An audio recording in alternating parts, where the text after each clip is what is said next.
Au nom du Père et du Fils et du Saint-Esprit. Amen. Évangile de Jésus-Christ selon Saint Jean, chapitre 4, des versets 43 à 54. Jésus, après avoir passé 2 jours chez les Samaritains, partit pour la Galilée. Lui-même avait attesté qu'un prophète n'est pas honoré dans son propre pays. Il arriva donc en Galilée. Les Galiléens lui firent bon accueil, car ils avaient vu tout ce qu'il avait fait à Jérusalem pendant la fête de Pâques, puisqu'ils étaient allés eux aussi à cette fête. Ainsi donc, Jésus revint à Cana en Galilée, où il avait changé l'eau en vin. Or, il y avait un fonctionnaire royal dont le fils était malade à Capharnaüm. Ayant appris que Jésus arrivait de Judée en Galilée, il alla le trouver. Il lui demanda de descendre à Capharnaüm pour guérir son fils qui était mourant. Jésus lui dit: « Vous ne pourrez donc pas croire à moins d'avoir vu des signes et des prodiges. » Le fonctionnaire royal lui dit: « Seigneur, descends avant que mon enfant ne meure. » Jésus lui répond: « Va, ton fils est vivant. » L'homme crut à la parole que Jésus lui avait dite et partit. Pendant qu'il descendait, ses serviteurs arrivaient à sa rencontre et lui dirent que son enfant était vivant. Il voulut savoir à quelle heure il s'était trouvé mieux. Ils lui dirent: « C'est hier, au début de l'après-midi, que la fièvre l'a quitté. » Le père se rendit donc que c'était justement à l'heure où Jésus lui avait dit: « Ton fils est vivant. » Alors il crut avec tous les gens de sa maison. Tel est le second signe que Jésus accomplit lorsqu'il revint en Galilée. Bonjour chers frères et sœurs dans le Christ. Nous sommes rendus à la 4e semaine du temps de carême à Nécé, comme pour nous faire comprendre que les lectures sont davantage une ascension vers la Pâque. Il n'y a plus que la 5e semaine, après le dimanche des rameaux, après nous tombons dans la semaine sainte. Et donc, les lectures que nous écouterons à partir d'ici sont en vue d'une ascension vers la Pâque, vers la résurrection de notre Seigneur Jésus-Christ. Et cette lecture que nous venons d'écouter dans le livre, dans l'évangile de Saint Jean, est un exemple qui illustre justement le moyen à travers lequel nous pourrions faire cette ascension. Et on pourrait justement l'intituler ainsi: l'humilité comme source de salut. En effet, pourquoi l'humilité? On se rend compte que le chapitre qui précède nous présente Jésus chez les Samaritains. Jésus avec la Samaritaine qui l'a converti. Après l'avoir converti, ils entrent dans le village des Samaritains. Jésus est bien accueilli. Et en fait, maintenant, il va chez les Galiléens. Les Galiléens l'accueillent bien. Mais il y a un fonctionnaire, on précise bien un fonctionnaire, comme pour dire quelqu'un de haut rang, qui arrive, il demande une aide à Jésus. Et Jésus se met à se fâcher. Jésus, mais c'est quoi? Si vous ne voyez pas des signes et des prodiges, vous ne croirez pas. Jésus ne lui dit pas ça pour lui faire plaisir. Jésus lui dit parce qu'il n'est pas content de lui. Mais justement, c'est en cela que se résume l'humilité du fonctionnaire. Il ne se met pas à dire que non, pourquoi il m'engueule? S'il fait quoi? Il pense que quoi? Je le laisse même avec ses histoires. Non. Quand Jésus continue à parler, le gars s'abaisse davantage. Seigneur, s'il te plaît, fais quelque chose. Si tu ne fais pas, mon fils mourra. Il s'humilie. Et c'est justement à travers son humilité que le Seigneur agit. Vas-y, ton fils est guéri. L'humilité, l'humilité.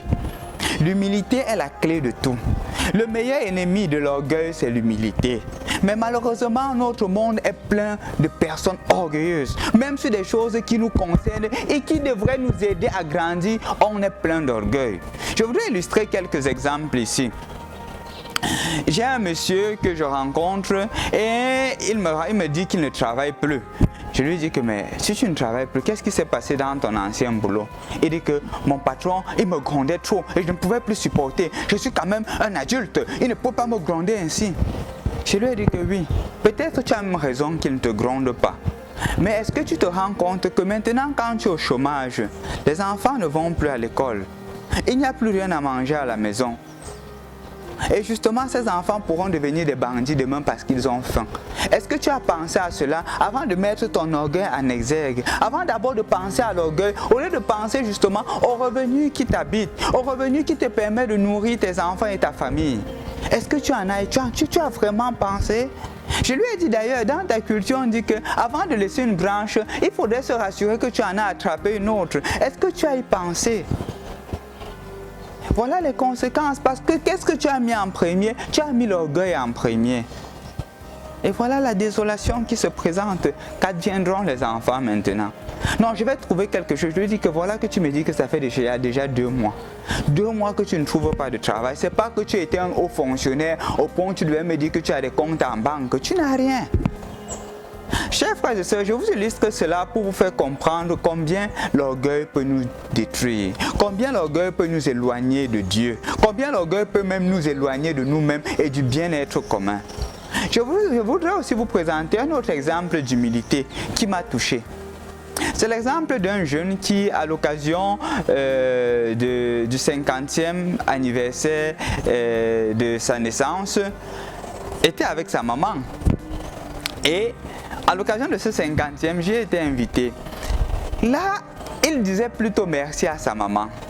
Pourquoi? La raison est simple, c'est qu'il se rappelle qu'à un moment, quand il était encore tout petit, le papa maltraitait sévèrement sa maman. Le papa la maltraitait. Au point où le papa se mettait à dire, on ne dit pas à une femme qu'elle parte de la maison, on la fait souffrir et elle fuit d'elle-même. Et il avait dit, il se rappelle tout petit, il avait dit à sa maman que, maman, pourquoi tu ne quittes pas cet homme et tu t'en vas? Moi, je ne supporte plus qu'il te maltraite. La maman lui a donné une parole qu'il a toujours retenue. La maman lui a dit, pour moi, ce ne serait pas un problème. Ce serait facile pour moi de le quitter et de partir. Mais j'ai déjà des enfants. Vous êtes là.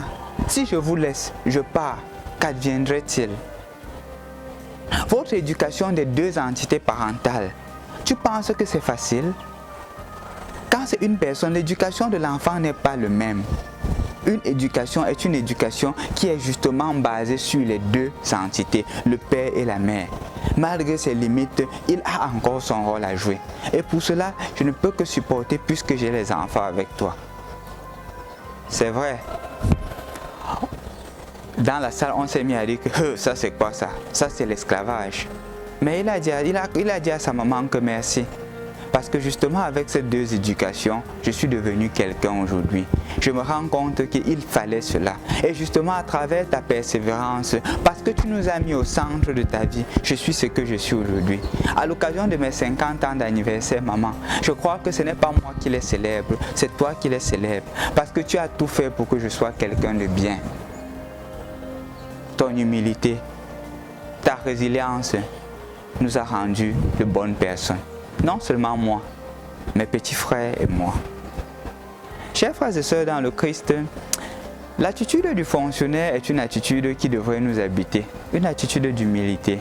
Généralement dans les couples, quand les 2 couples commencent à travailler, ce qui naît c'est l'orgueil. Parce que monsieur apporte, madame apporte, on commence à vouloir se monter les ailes. Et l'humilité est jetée au champ. S'il n'y a pas d'humilité, aucun couple ne tiendra. S'il n'y a pas d'humilité, aucun avenir ne tiendrait. Notre monde se détruirait parce que chacun voudrait montrer qu'il est quelqu'un. Et en montrant qu'il est quelqu'un, ce sont des destructions graves que nous causons à nous-mêmes, à nos familles, au monde entier, à la société. L'humilité comme source de salut. Aujourd'hui, tu es appelé, je suis appelé à grandir en humilité.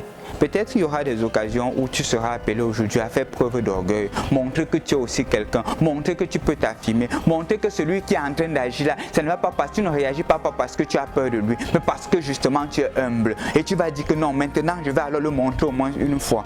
Le Seigneur te dit, imite le fonctionnaire. Imite cette personne. Ta grandeur ne se trouve pas dans ta capacité de montrer ta force. Ta grandeur se trouve dans ta capacité de t'abaisser. Je vais conclure avec cette petite histoire. Il fut un temps, il y a de cela peut-être 3 ans, une voiture m'a percuté. Et m'ayant percuté, il s'est mis à gueuler. Et il m'a percuté, il est dans le tort parce qu'il y avait un policier dans la voiture, dans cette voiture, et le policier voulait utiliser l'autorité. Je me suis aussi mis à m'enflammer, à montrer que non, je ne suis pas faible, je suis aussi quelqu'un. Quand je suis arrivé à l'assurance pour justement, et j'ai expliqué cette situation, il y avait un monsieur qui était là calme et qui m'a dit, mon père, vous avez très mal agi. J'ai dit, mais comment? J'étais dans le tort et il voulait me montrer que j'étais autant pour moi, j'avais raison et il voulait me montrer que j'avais tort et parce qu'il avait le policier, il fallait que je lui montre aussi que j'ai raison.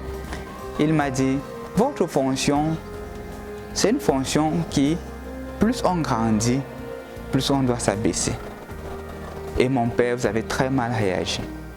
Pour vous dire la vérité, tout le monde m'avait apprécié pour mes moyens, pour les moyens que j'avais utilisés. Mais les personnes disaient parce qu'ils regardaient les choses du point de vue de l'orgueil. Celui qui a regardé la chose du point de vue de l'humilité m'a montré le vrai chemin. Je ne devrais pas montrer aussi l'orgueil. Comme pour te dire que l'orgueil nous habite tous. Mais avec Jésus, on revêt l'humilité. J'ai appris de cette leçon de ce monsieur-là.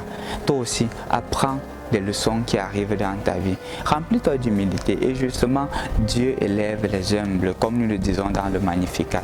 Sois une personne humble et le Seigneur te comblera de bénédictions. Au nom du Père et du Fils et du Saint-Esprit. Amen.